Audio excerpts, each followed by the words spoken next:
Et oui, nous sommes en direct du Festival César pour justement là débattre un petit peu. Alors que j'ai du public autour de moi. Mesdames, messieurs, faites-vous remarquer par vos applaudissements. Merci à tous de votre applaudissement, s'il vous plaît. Voilà, il y a du monde, hein. Je vais mettre les micros maintenant. Donc si vous nous écoutez sur vos tablettes, vos portables, vos téléphones portables ou encore vos ordinateurs portables sur ldec-radio.plaisoradio.com.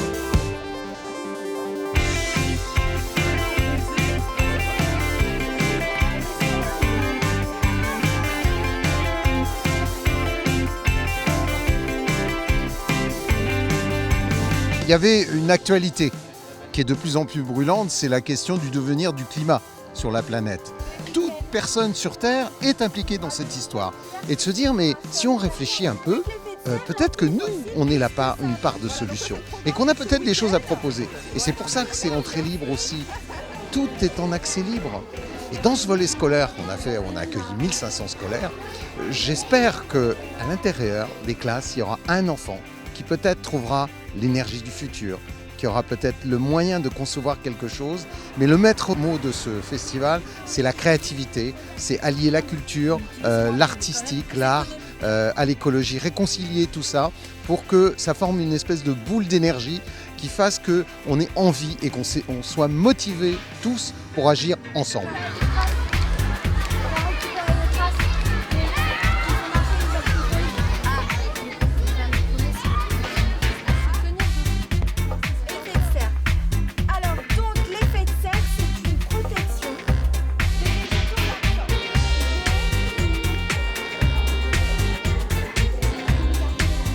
Dessiner. La mer. Ah oui. Est-ce que c'est important de garder la mer? Oui. Si on ne voit pas pendant très longtemps, on va avoir très chaud et on peut mourir. Voilà. Et Et qu'est-ce qui vit dans la mer, d'après vous? Et est-ce qu'on en a besoin? Oui, on en a besoin des poissons. Pourquoi c'est important le dragon pour toi? Dessiner un arbre. Parce que dedans, il y a des fruits et légumes qui poussent dedans, et des fois, il y a des nids d'oiseaux, et voilà pourquoi c'est fragile. Où il fallait écrire sur des cartons ce qu'on pensait qu'il fallait faire pour la planète. Moi, j'ai écrit qu'on devait dire non à la pollution. J'ai écrit il faut préserver la planète. Tu fais quoi justement au quotidien pour polluer? Je mange et je jette à la poubelle. Je jette pas des déchets par terre. Je vais aux toilettes. Comme tout le monde. Le nom de la plante et sa famille. Qu'est-ce qu'il y a fini là? Tiens, l'aubépine là-bas. Le rame, éléments qui vont prendre en compte. Exactement. La voile, c'est le bateau qui a la voile. 22 ici. Alors. C'est une trottinette volante. On a mis un toit, un toit avec des roues pour atterrir et des réacteurs. On lui a mis des ailes. Et pour aller plus vite, on a mis des réacteurs. D'accord. C'est écologique ces réacteurs? Pas trop. Tu mets et d'autres d'un passage piéton en enfant s'apprête à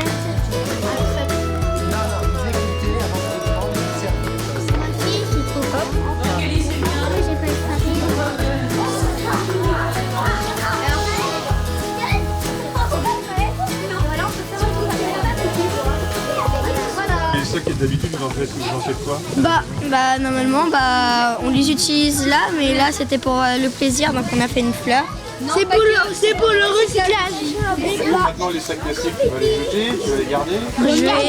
S'il y en a qui sont percés, je vais essayer de faire des fleurs.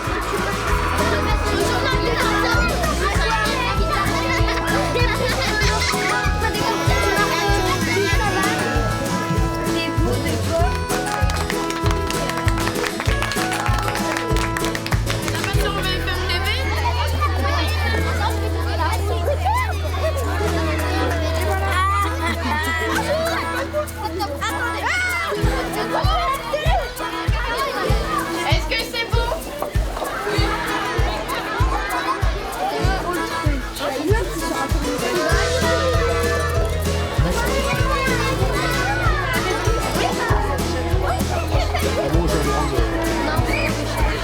avez eu combien de déchets les enfants? Allez, on refait celui-ci. Merci. Et ensuite, donc la maison de Manon, elle renvoie son eau usée à la station d'épuration. Le La première fois que je viens, je connais toutes les animations du parc régional du Vexin et c'est toujours un plaisir d'avoir ces informations et culturelles, et éducatives et ludiques parce que c'est aussi pour ça qu'on vient, c'est cet échange. C'est un vieux. C'est un jouet du Mali et ça c'est un jouet du Mali qu'on peut faire avec un bouchon et un fil en laine. Recyclé. Qui pense revenir samedi ou dimanche? Il faut en parler à vos parents, il y a plein de spectacles et dimanche il y a Gustave Parking. Vous avez un petit souci d'ordinateur de temps, c'est la technique, vous allez comprendre pourquoi. Je ne peux pas vous dire pourquoi, ça va être la surprise. Ça va être la surprise pour le spectacle.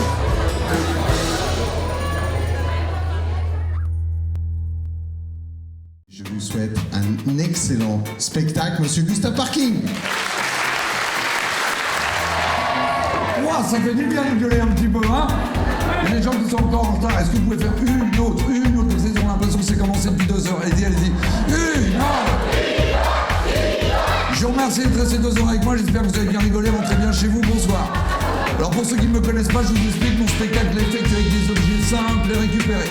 C'est une manifestation formidable.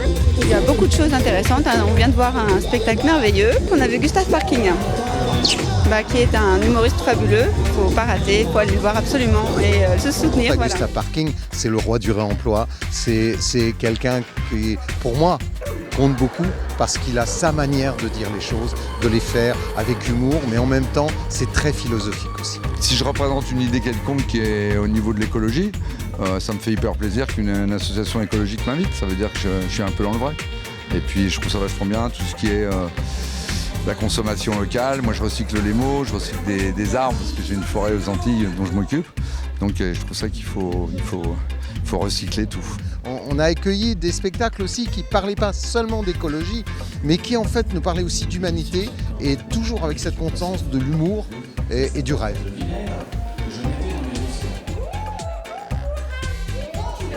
Une cuillère de miel. Je vais faire rire les gens, comme Jacqueline Maillan. Il y a des spectacles qui sont extrêmement drôles, comme celui de ce matin, les Ripetou, Pays de l'Or Bleu, ça a beaucoup plu aux enfants. Les petits Raptitous et l'or bleu, au Pays de l'Or Bleu, voilà. Moi j'ai pensé que c'était bien parce qu'il y avait des blagues, il y avait des chansons, et il y avait des bêtises, surtout la fille.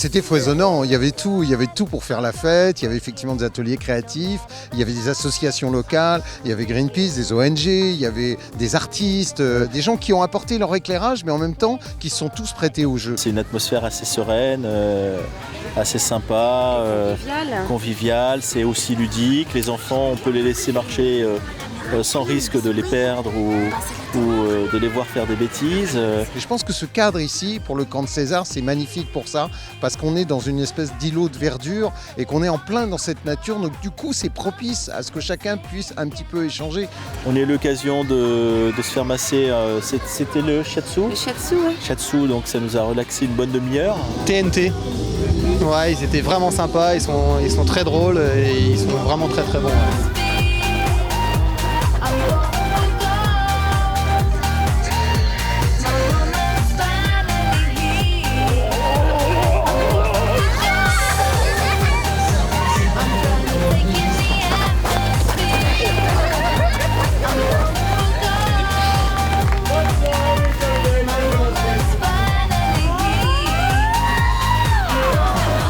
une bonne ambiance, on se promène dans les allées, on voit des animations, des spectacles, de la bouffe, que des gens sympas. On a fait tout un village des producteurs locaux. Pourquoi acheter une pomme qui vient de Chine alors qu'on a un producteur qui est à 1 km? C'est juste une question de comportement et c'est pas difficile quoi. Ouais, on a fait quelques emplettes, ouais. On a acheté un peu de nourriture et puis des dodos pour les enfants. Est-ce que vous passez déjà une bonne journée? Oui. Oui. Qu'est-ce qui vous a le plus plu? Le spectacle. Lequel? Quel spectacle? Si avec les pingouins. Après on arrive, on est à fond. C'est si fragile et pingouin libéré. Tu sais c'est pas si facile, ne nous laisse pas tomber. On est si fragile et pingouin libéré. Tu sais c'est pas si facile, bravo. Ne laisse pas tomber. Elle est si fragile et pingouin libéré. On est si facile, ne la laisse pas tomber. On est si fragile et pingouin libéré. C'est pas si facile.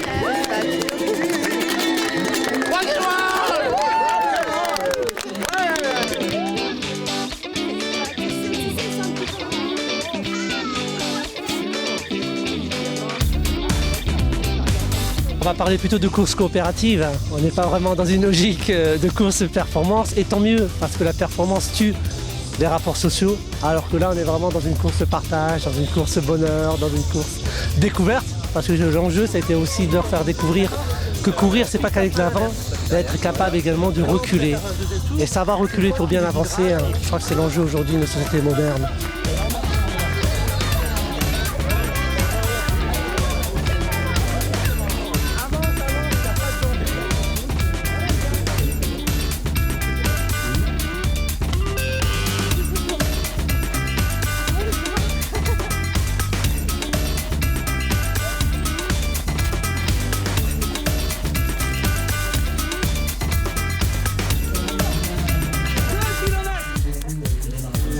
C'est bien cette petite course?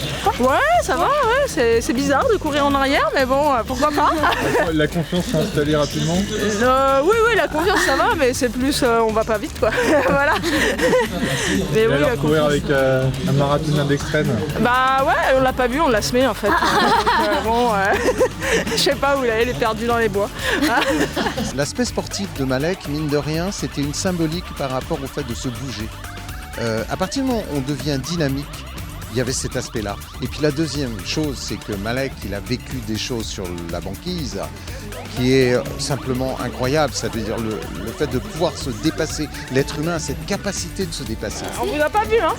Ah mais j'ai accompagné, comment ça vous l'avez pas vu?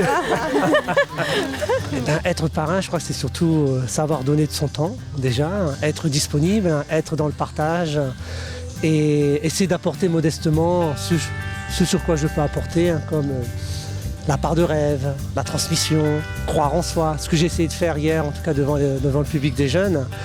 Et après, être parrain, je pense que tout le monde est parrain, on est parrain de la Terre. Donc là, il y a juste un titre honorifique, mais franchement, je suis un parmi tous les autres.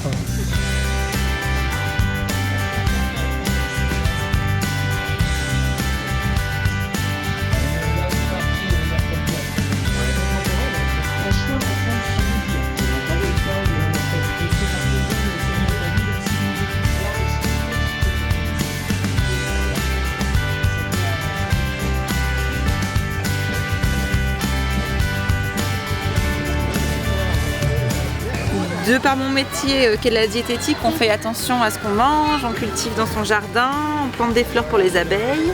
Non ma chérie? On a aussi beaucoup de progrès à faire. Voilà, il faut être très honnête de ce point de vue-là.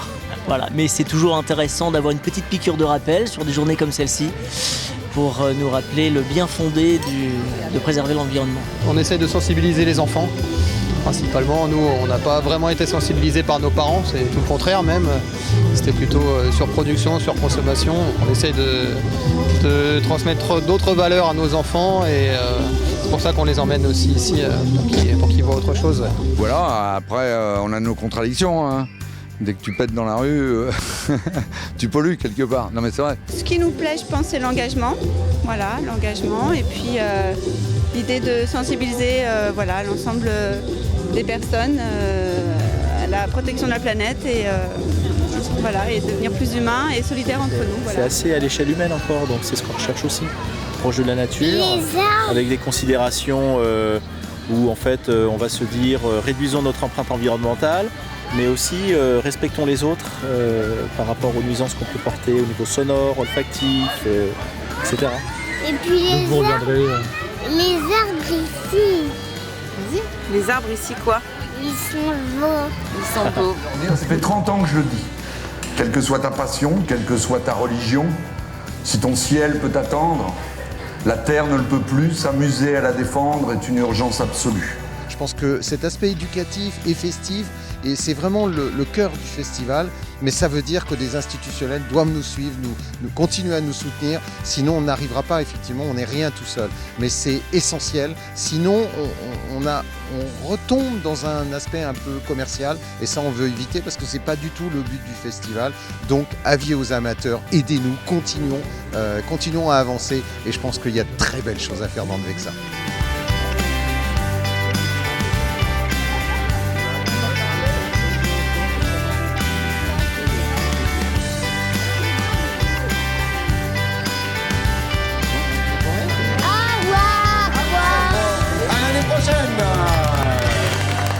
Merci beaucoup.